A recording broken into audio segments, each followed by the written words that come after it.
Oke, selamat sore Bapak dan Ibu semua. Assalamualaikum warahmatullahi wabarakatuh. Oke, pada kesempatan yang berbahagia ini kami akan mencoba untuk menjelaskan mengenai CO2 monetization dan energy transition. Terima kasih sudah diperkenalkan. Jadi saat ini saya memegang jabatan sebagai manajer dari National Center of Excellence for CCS and CCUS. Itu berdasarkan pada SK Dirjen Migas yang terbit tahun 2017 dan senternya itu ada dua, satu di ITB dan satu lagi itu di Lemigas. Namun demikian di ITB sendiri sejak tahun 2021 ini kita punya apa yang disebut dengan Center for Carbon Dioxide and Flare Gas Utilization. Oke, next slide. Oke, ini adalah sedikit oleh-oleh dari kawan saya, dari Arthur Lee, beliau bekerja di Chevron US. Dia membuatkan suatu summary ya terkait dengan COP26 yang baru saja berakhir. Apa yang menjadi isu penting atau summary dari COP26 ini, yaitu yang pertama, scaling up mitigation is critical this decade. Jadi artinya bahwa kita diminta untuk melakukan suatu mitigasi yang terkait dengan climate change ini secara besar-besaran. Yang kedua adalah long-term finance, including adaptation finance, is not enough and needs to increase. Ya, jadi bagaimana nih caranya untuk melakukan suatu effort yang terkait dengan adaptasi iklim ini, tetapi pendanaannya itu menjadi tanda tanya. Yang ketiga adalah teknologi mechanism needs collaboration and sustained resources. Jadi kalau ada effort yang terkait dengan pengurangan emisi gas rumah kaca begitu. Nah itu bukan hanya persoalan pribadi atau persoalan individual, tetapi itu perlu kolaborasi ya. Kenapa? Karena siapa penyedia teknologi di satu tempat itu bisa membantu kepada tempat yang lain. Nah kemudian yang berikutnya Article 6 implementation details are finally largely completed. Ya, ini terkait juga bagaimana caranya untuk melakukan kolaborasi antara satu negara dengan negara yang lain. CDM kan sudah berakhir ya, jadi penggantinya ini apa nih sebetulnya? Nah ini yang terpenting adalah transparency framework for nationally determined contribution are enhanced with common tabular format and common time frames. Nah ini kalau diartikan sebetulnya seperti ini. Selama ini kan kita selalu melihat bahwa pengurangan emisi gas rumah kaca itu berdasarkan baseline-nya kapan, misalnya tahun 2010, kemudian business as usual pada tahun 2030 seperti apa, kenaikannya seperti apa, bisa diprediksikan atau dimodelkan, kemudian kita menghitung pengurangan emisi gas rumah kaca terhadap business as usual tahun 2030 ya, kita sebutkan 29% dengan effort sendiri atau bisa meningkat sampai 41% jika ada international support. Tetapi beyond tahun 2030 hal itu tidak lagi seperti itu. Jadi yang akan ditanya itu berapa sekarang konkret dari emisi gas rumah kaca di suatu negara. Jadi kita tidak bisa berlindung kepada pengurangannya sekian persen dari business as usual, tapi nanti betul-betul adalah berapa konkretnya emisinya. Bahkan yang akan ditanya adalah net zero country itu tercapai kapan, gitu. Jadi di Indonesia kita sudah menyatakan 2060 akan menjadi net zero emission country, yang kira-kira sebetulnya hanya 10 tahun dari beberapa negara maju seperti Jepang atau Inggris gitu ya, tahun 2050. Nah kita ini 2060 itu suatu target yang ambisius sebetulnya, tetapi mudah-mudahan tercapai. Next slide please. Oke, ini juga slide yang dikirimkan oleh Arthur Lee dari Chevron. Ada suatu istilah yang sebetulnya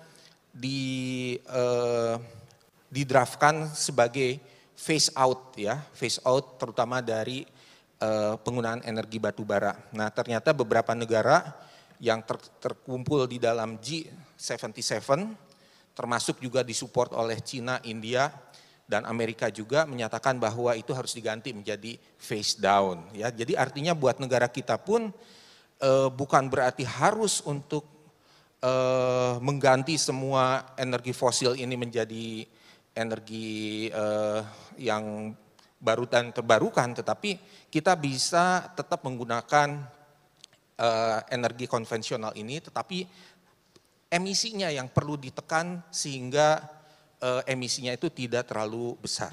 Ya, next slide please. Nah, ini adalah suatu konsep yang diutarakan oleh Jepang terkait dengan Asia Energy Transition Initiative. Ya, jadi intinya kita lihat yang sebelah kanan bahwa skenario untuk menjadi net zero emission country itu seperti apa. Jadi kita misalnya punya baseline tahun 2020, kita harus cek renewable energy ini berapa nih yang bisa dikontribusikan dan bagaimana perkembangannya dari tahun ke tahun. Kemudian yang kedua, energi efisiensi. Kemudian conversion to gas ya. Nah, itu perlu kita pikirkan semua. Co-firing ya, itu juga menjadi suatu hal yang penting. Dan yang penting juga ternyata kalau di Indonesia itu CCS dan CCUS itu mungkin bisa mendapatkan porsi yang besar untuk mencapai net zero emission country ya. Nah, ini model ini bukan di Indonesia, tetapi ini hanya suatu model aja. Tetapi yang kita harus membuatkan seperti itu juga. Next.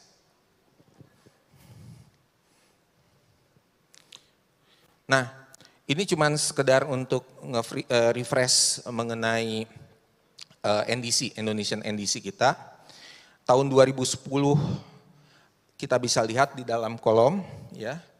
Di situ greenhouse gas emission level 2010 itu yang paling besar dari forestry ya, energi yang kedua. Tetapi berdasarkan model nanti tahun 2030 itu ternyata business as usual emisi kita itu yang paling besar malah energi sampai dengan hampir 1.700 juta ton ya CO2.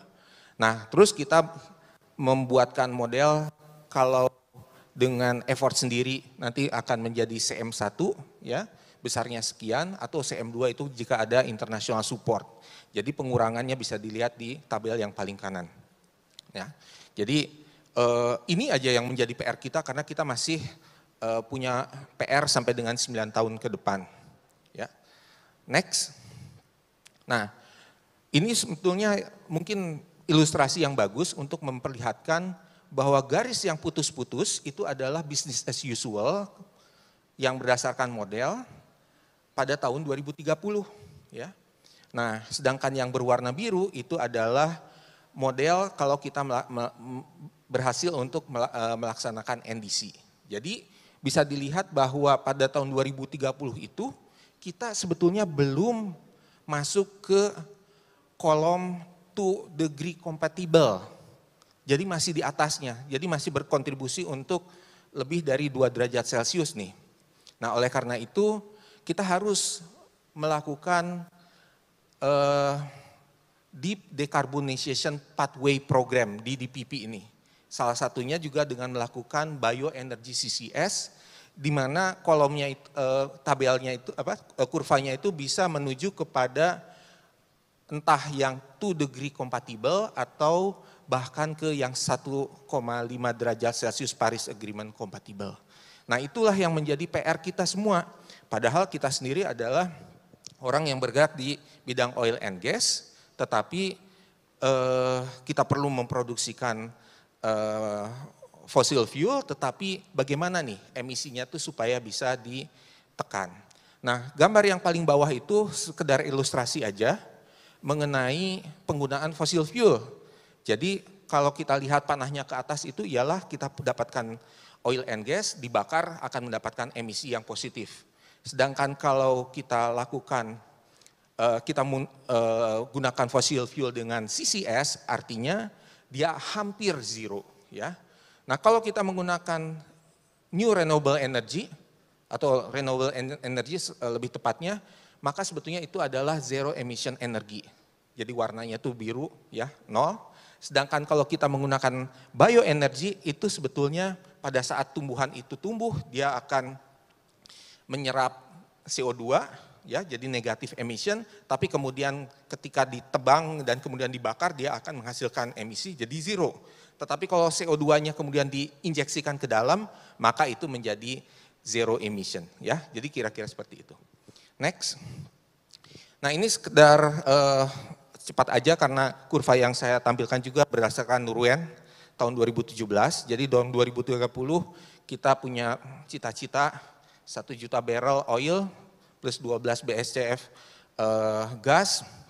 Nah ini hanya bisa dilaksanakan salah satunya dengan mengimplementasikan EOR dan EGR. Ya.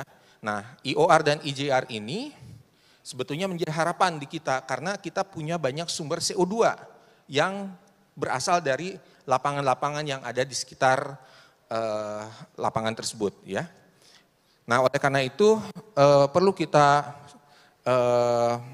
cobakan mulai dari sekarang tentang hal ini, apalagi kalau kita mengingat unrecoverable oil in place dari kita itu cukup besar sampai dengan 63%. Jadi EOR ini mungkin menjadi alternatif ataupun solusi untuk sustainable produksi oil and gas kita nanti. Next. Nah satu hal yang penting ialah bahwa ternyata di akhir tahun 2020 ESDM itu support sekali terhadap semua yang terkait dengan CCS, terutama CCUS ya, CCUS. Jadi kami semua disupport untuk bisa melakukan suatu penelitian yang terkait dengan CCUS di beberapa lokasi, bahkan juga dengan adanya NEC ya, nilai ekonomi karbon, Presidential Decree tentang NEC, itu juga menjadi dasar bagi kita selanjutnya untuk bisa membuatkan permen, draft dari permen terkait dengan CCUS yang rencananya akhir bulan Desember ini harus sudah selesai dan disubmit ke Kementerian ESDM. Ya, jadi kami dibantu juga oleh beberapa teman dari K3S bersama-sama kita membuatkan permen, ya, draft dari peraturan menteri terkait dengan CCUS ini yang akhir bulan Desember ini insya Allah akan selesai. Next. Nah, sebetulnya kalau kita bicara tentang perkembangan CCS dan CCUS di Indonesia, ya kalau kami sendiri memulainya itu dengan Gundih Project, meskipun Gundih ini sampai sekarang belum memulai injeksi CO2-nya. Ya. Tetapi perkembangan dari studi ini menunjukkan sesuatu yang amazing. Ya. Kenapa? Karena dari lapangan Gundih ini saat ini 800 ton CO2 per hari dibuang ke udara. Nah kemudian kalau kita buatkan suatu skenario dengan menangkap semua CO2 yang ada itu dan kemudian ditransportasi ke suatu struktur yang disebut dengan Kedung Tuban, ya yang di sebelah kanan dari gambar di situ. Nah ternyata at the end itu akan ada incremental gas production sebesar 5,4% atau setara dengan 36 BSCF. Ya. Nah kalau diuangkan itu 100 sampai 120 juta US dollar. Kita hitungkan juga berapa sih Capex dan Opex selama 10 tahun operasi ini, keluarlah angka 49 juta dan 20 juta US dollar. Nah dari situ aja kita melihat bahwa kalau CO2 yang mengotori Gundih area ini kita manfaatkan kemudian kita injeksikan, ternyata si operator itu akan untung. Ya, operator untung, pemerintah juga untung meskipun untungnya enggak besar gitu ya. Tetapi kemudian tiba-tiba datanglah tawaran dari pemerintah Jepang untuk mengimplementasikan apa yang disebut dengan JCM, Joint Crediting Mechanism. Jadi mereka mengatakan bahwa seluruh biaya capex ini bisa mereka siapkan, ya, mereka bisa biayai dengan syarat bahwa nanti karbon kreditnya dibagi, ya gitu. Ya tentu aja karena ini yang pertama boleh-boleh aja lah mungkin ya menurut kami. Karena toh kita banyak belajar juga dari proyek ini. Nah jadi dengan demikian untuk operator dan juga untuk pemerintah keuntungannya itu bisa lebih besar lagi. Nah kemudian yang terpenting ialah buat Jepang harus juga mempromosikan suatu teknologi baru yang sedang dikembangkan di Jepang. Ya, oke, next. Nah, yang kedua, apa yang menjadi pengalaman kami ialah terkait dengan Tangguh CCS Project. Ya, di situ kita buatkan flow study yang sama atau mirip seperti yang kami lakukan di Gundi, dan kemudian kita lakukan economic analysis. Nah, di sini di slide yang atas diperlihatkan bagaimana kurva keekonomiannya, ya, tapi sudah ditambahkan dengan keuntungan menjual karbon kredit sebesar 15, 25 dan 35 dolar per ton. Jadi asumsinya semuanya bisa dijual, ya. Nah, sebetulnya kalau tidak ada karbon kredit pada tahun 2045 itu operator tetap akan untung dari incremental gas production-nya. Jadi incremental gas production-nya itu lebih besar dibandingkan dengan capex dan opex yang harus dikeluarkan. Tetapi kalau kita bisa membuatkan pasar karbon di Indonesia, taruhlah tahun 2026, maka keuntungan bagi operator dan bagi pemerintah itu akan lebih besar seperti terlihat di kurva yang di atas dan yang di bawah. Ya, itu untuk 15, 25 dan 35 US dollar per harga ton CO2, ya. Oke, next. Nah, kemudian kita coba-coba juga menghitungkan. Kalau ada beberapa calon project CCUS yang sifatnya low hanging fruit ya di Indonesia, kira-kira seperti apa sih kontribusi dari CCUS ini terhadap pengurangan emisi gas rumah kaca di Indonesia?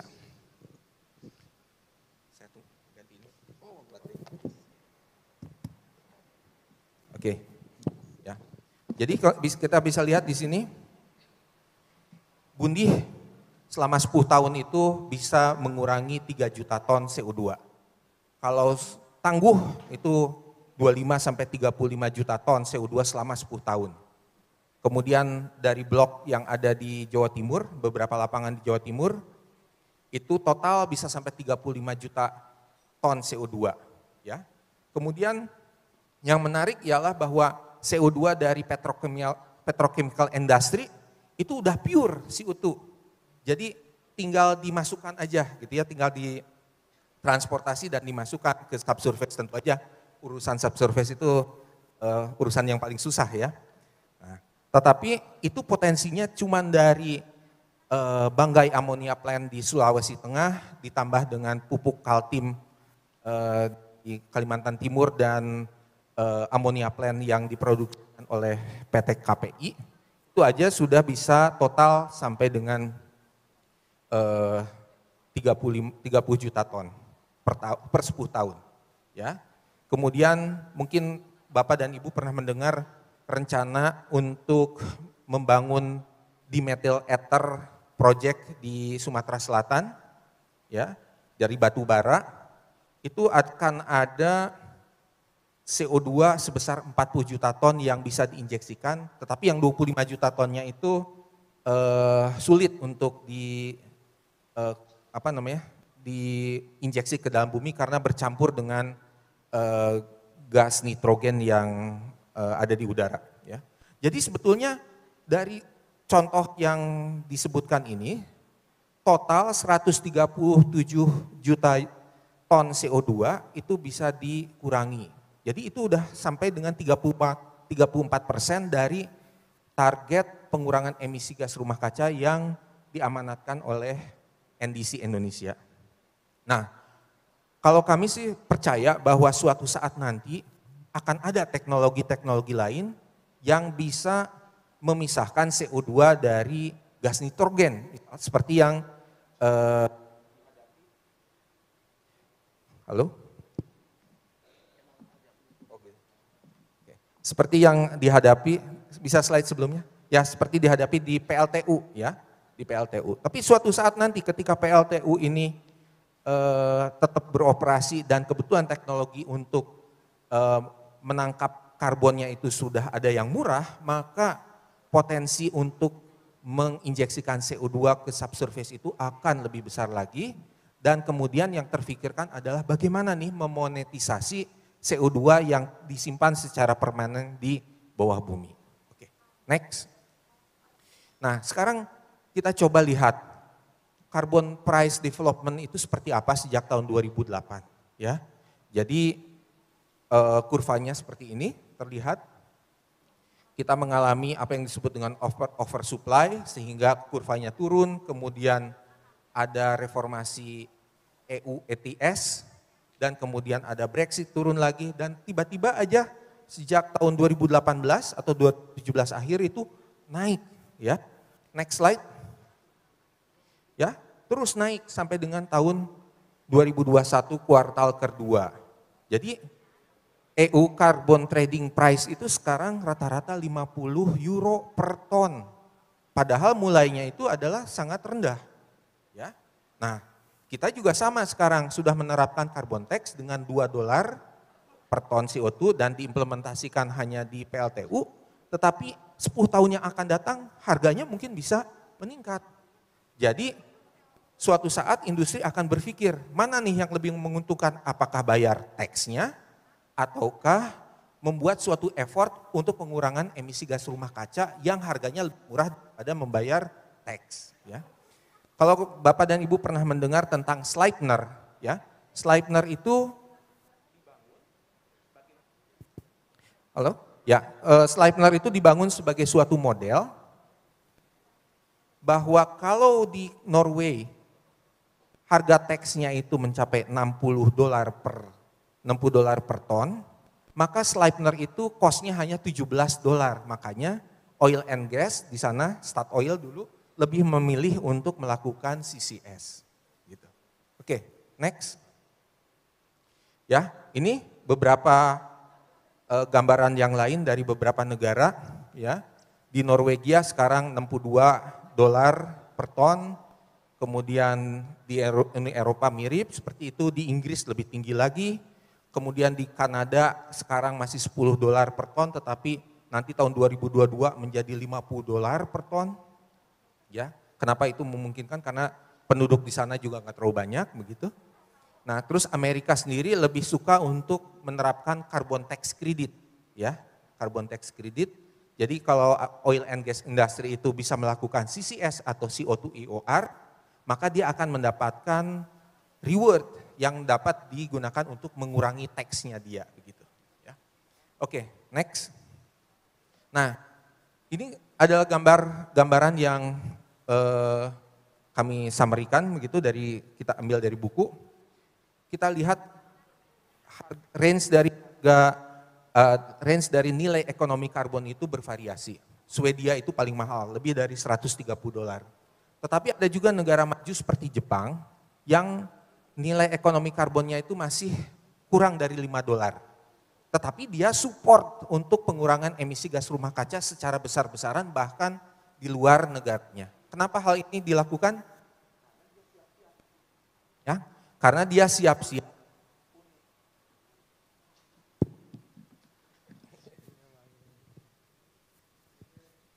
Baterainya habis.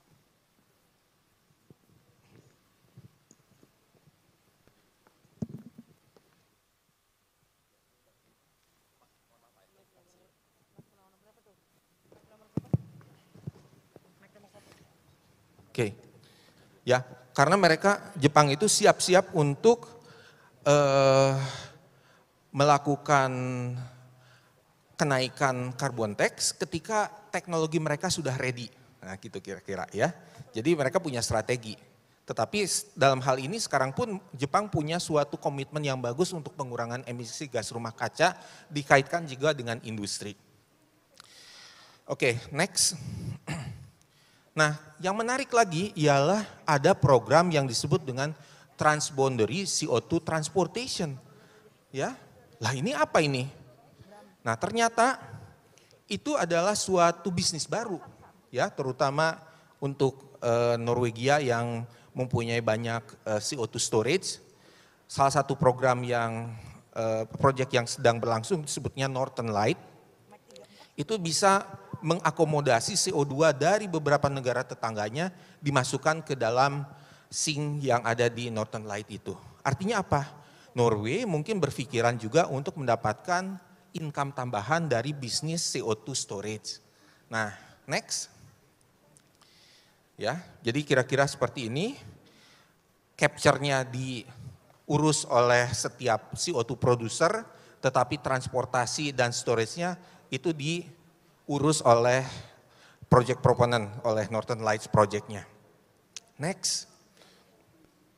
Nah, di Indonesia ternyata kegiatan seperti itu juga sudah dimulai, bukan di Indonesia, maaf, di Asia Timur ya, di Asia Timur. Jadi sudah ada suatu label yang terkait dengan Asia CCUS Network yang mempromosikannya adalah lagi-lagi Jepang, ya, untuk melihat nih potensi dari CO2 storage di Asia Timur dan Asia Tenggara itu seperti apa. Next. Nah, ini adalah beberapa peta, sebetulnya ini terkait dengan CO2 source-nya dulu, CO2 sink-nya belum dibuatkan untuk wilayah Indonesia, Malaysia, dan Vietnam. Nah, jadi ketika sekarang Jepang nanti tahun 2050 mengatakan mau menjadi negara yang net zero emission country, maka tetap aja dia punya CO2 yang harus di-deliver nih kemana. Nah, salah satunya adalah menginjeksikan ke beberapa site di tetangganya, negara tetangganya. Dan Indonesia adalah tentu aja yang paling besar. Ya. Singapura sudah juga melakukan studi seperti ini. Mereka mengatakan bahwa kalau jumlah CO2-nya itu sampai dengan 5 juta ton per tahun, maka yang paling murah adalah menginjeksikan ke lapangan Arun dengan cost $47 per ton. Makanya sekarang udah mulai untuk memikirkan membuat kolaborasi dengan Indonesia terkait hal ini. Next. Nah, kemudian kita juga mengenal Indonesia itu sebagai negara yang kaya akan batu bara. Sumber daya batu bara kita tersebar di Sumatera Selatan dan Kalimantan Timur terutama. Nah, terus pertanyaannya kalau misalnya masyarakat internasional mengatakan face out terhadap batu bara, terus batu bara kita mau dikemanakan? Mubazir ya kalau nggak digunakan. Tapi untungnya adalah yang keluar adalah face down ya. Nah, tetapi kita terus berpikiran mungkin batu bara kita itu masih bisa digunakan seperti halnya juga dengan oil and gas, tetapi harus dikombin dengan pengurangan emisi gas rumah kaca yaitu CCS dan CCUS. Oke, next. Ya, ini kira-kira ilustrasi yang lumayan bagus terkait dengan electric car. Jadi promosi electric car di Indonesia juga sudah bergaung, tetapi masalahnya itu kita ngecasnya itu dari pembangkit listrik yang tenaga batu bara begitu ya. Jadi hanya memindahkan aja emisinya itu dari knalpot ke cerobong gitu kan. Nah, tetapi elektrikal itu betul-betul menjadi suatu solusi apabila si PLTU itu dikombin juga dengan CCUS yang tadi saya sudah katakan teknologinya saat ini belum ada, tetapi mungkin 10 tahun yang akan datang itu sudah tersedia yang ekonomis ya. Oke, next. Nah, kemudian kita lihat nih PLTU di Jawa aja, saya tampilkan semuanya ada 8 buah ya. Ternyata beberapa di antaranya itu dikelilingi oleh lapangan migas yang sudah dipelitit. Coba kita lihat next. Ya, ini PLTU Indramayu. Kalau kita list 30 km lapangan-lapangan yang terletak dalam radius 30 km dari PLTU Indramayu, ternyata itu ada sekian puluh buah lapangan yang mungkin bisa menjadi calon CO2 storage. Next, kalau sekarang sampai dengan radius 60 km, listnya seperti itu. Next, yang 390 kilo kita bisa lihat lapangannya juga masih ada. Jadi nanti harga dari CCS atau CCUS itu juga tergantung kepada jarak, karena makin jauh dari jarak sumber maka diperlukan kompresor. Kompresor itu sangat mahal, ya. Kalau Gundih itu karena hanya 4 km dari source-nya, maka kompresornya juga nggak perlu besar, ya. Jadi cost-nya itu menjadi nggak terlalu mahal. Tetapi kalau sampai dengan kalau ngelihat di sini, antara CO2 source dan beberapa sink itu ada yang sangat berdekatan, sehingga mungkin bisa menjadi pilot di masa yang akan datang. Next. Nah, berikutnya yang juga penting untuk kita pikirkan ialah bagaimana supaya infrastruktur untuk CCS dan CCUS ini bisa lebih murah lagi. Nah, salah satu caranya itu adalah dengan menggunakan hub clustering CO2 management. Ya. Jadi kalau kita sekarang melakukan CCS atau CCUS itu sebagai konvensional one by one, maka infrastruktur itu hanya bisa harus di cover cost-nya oleh CO2 source-nya dan CO2 sink-nya atau kombinasinya. Tetapi kalau kita sekarang berhadapan dengan segitu banyaknya CO2 source dan CO2 sink di suatu area, maka infrastruktur itu bisa sharing sehingga cost-nya itu bisa lebih murah. Nah, pertanyaannya, ini untuk membangun infrastruktur ini siapa yang akan membuatkan? Apakah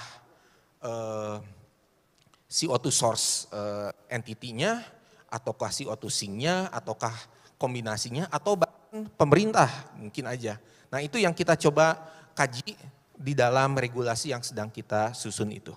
Next, ini bisa minta tolong diklik. Ya, ini adalah salah satu GIS system untuk hub clustering yang prototipenya sudah kita buatkan, yang memperlihatkan dengan memainkan database yang ada itu sebenarnya kita bisa membuat suatu perencanaan. Ya, di sini bisa dilihat CO2 source itu digambarkan sebagai titik merah, sedangkan yang hijau tadi itu adalah CO2 sink, sedangkan yang warna biru kotak itu adalah PLTU, ya. Jadi belum kita masukkan industri semen, industri yang lain-lain. Nah, kemudian kita ambil contohnya itu di Jawa Timur, ya, kita akhirnya bisa mengenal ada satu buah CO2 source yang besar terkait dengan PLTU dan 6 buah CO2 source terkait dengan oil and gas field, dan yang berwarna bulat kecil itu adalah CO2 sink, ya. Yang biru, yang hijau itu artinya yang sangat potensial, sedangkan yang kuning itu yang less priority. Nah, kemudian kita buatkan juga radiusnya 30, 60, 90 kilo untuk bisa merencanakan seperti apa nanti gambaran mengenai CO2 hub yang nanti sudah kita akan rencanakan. Nah, kemudian yang juga penting itu adalah dengan memasukkan infrastruktur yang ada saat ini. Jadi pipa-pipa yang ada itu perlu kita masukkan. Di dalam GIS system ini kita bisa klik, ya, kemudian parameter dari CO2 source itu akan keluar. Ya, berapa install capacity-nya, berapa CO2 yang dikeluarkannya dan sebagainya. Ini juga untuk lapangan migas kita bisa buatkan, bisa menampilkan beberapa parameter yang bisa untuk public domain. Nah, garis-garis yang diperlihatkan di sini adalah infrastruktur oil and gas, ya, pipa gas dan pipa minyak yang ada di area itu, sehingga nanti kalau kita perlu membuatkan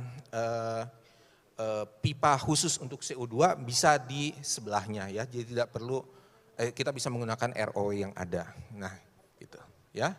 Nah, Nah, kira-kira seperti itu yang kita coba buatkan dan nanti mudah-mudahan ini bisa dibuat untuk public domain di bawah Kementerian ESDM. Next. Oke, nah ini sebagai summary untuk di Sumatera Selatan, ya bisa kelihatan seperti itu. Ya, jadi CO2 source dari oil and gas, ada CO2 source dari industri, dari power plant, segitu banyaknya. Sedangkan yang hijau-hijau itu adalah potensial potensial CO2 sink. Ya, oke, next. Nah kemudian untuk di Kalimantan Timur, justru petrokimia industri yang berminat ya untuk menginjeksikan CO2 dari pabriknya mereka karena mereka perlu menjual blue amonia ya. Jadi kalau sekarang masih kotor amonianya pembeli itu tidak mau membeli ya. Nah, gimana nih caranya? Maka kita coba pikirkan mungkin kita injeksikan ke existing oil and gas atau depleted oil and gas atau ke salin aquifer yang tidak jauh dari lokasi pabrik itu. Next. Nah, ini juga sama di Sulawesi Tengah. Kita buat studi baru bersama PT Panca Amara Utama, Jokmek Mitsubishi yang menghasilkan ammonia plant dari Banggai Ammonia Plant. Mirip seperti yang sebelumnya. Next. Nah, ini adalah DME yang tadi udah disebutkan. Jadi pabrik DME-nya di warna biru itu, sedangkan CO2 sink-nya ada di sekitar sana. Jadi range yang paling dekat itu 53 km rasanya. Itu akan membuatkan keekonomian yang seperti apa yang kita sudah hitungkan. Next. Nah ini sedikit cerita tentang regulasi yang tadi kita singgung. Jadi akhir Desember draft regulasi ini harus sudah kita submit ke Ditjen Migas. Kemudian nanti Kementerian SDM akan meneruskan berdasarkan usulan dari halayak ini.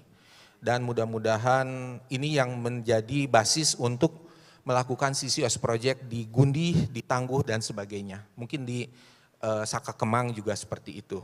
Ya.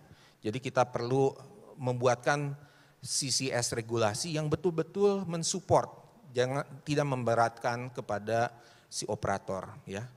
Kita juga udah bicara mengenai skenario bagaimana nih dengan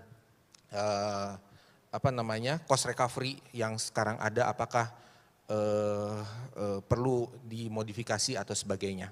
Ya, itu semua nanti akan tertuang di dalam draft regulasi dari halayak, ya dari kami semua yang selesai pada akhir Desember. Oke, next. Nah ini udah mau habis juga ya. Jadi ini gambaran mengenai CCUS potensial di Southeast Asian Region, tadi udah sempat disinggung. Indonesia itu besar sekali sampai dengan 140 billion ya, ton bisa menampung seperti itu. Dan itu menjadi target bagi beberapa negara tetangga yang punya CO2 ya. Nah ini berkaitan dengan Jepang juga, next slide. Nah, Jepang juga tadi udah disebutkan mempunyai suatu tawaran joint crediting mechanism. Nah, ini sudah berlangsung dengan sangat baik untuk non-CCS dan CCUS. Jadi untuk CCS dan CCUS itu untuk pertama kalinya adalah di Gundih dan mungkin Sukowati. Ya. Gundih dengan kami, ITB, Sukowati dengan Lemigas, tetapi partnernya tetap Pertamina semuanya. Nah yang penting ialah bahwa ini adalah B2B ya, government to G2G, government to government. Oke, next. Nah ini sampai saat ini sebetulnya JCM itu batas supportnya itu sampai dengan 100 juta US dollar. Tetapi untuk CCUS itu akan direvisi, bisa lebih dari situ. Ya, jadi ini menjadi opportunity juga oil and gas industry di Indonesia kalau bisa memanfaatkan ini sangat baik. Next. Nah berikutnya ini juga ada beberapa proyek kecil-kecilan yang terkait dengan pengurangan emisi pengurangan untuk menuju zero routine flaring program di Indonesia tahun 2030. Jadi marginal field yang mengeluarkan associated gas yang biasa melakukan flaring itu di stop, dan kita bisa memikirkan untuk membuat mini LPG plant atau juga gas metan yang dikirim kepada industri dari associated gas ini. Ya. Oke, next. Itu aja dari saya. Terima kasih atas perhatiannya. Wassalamualaikum warahmatullahi wabarakatuh.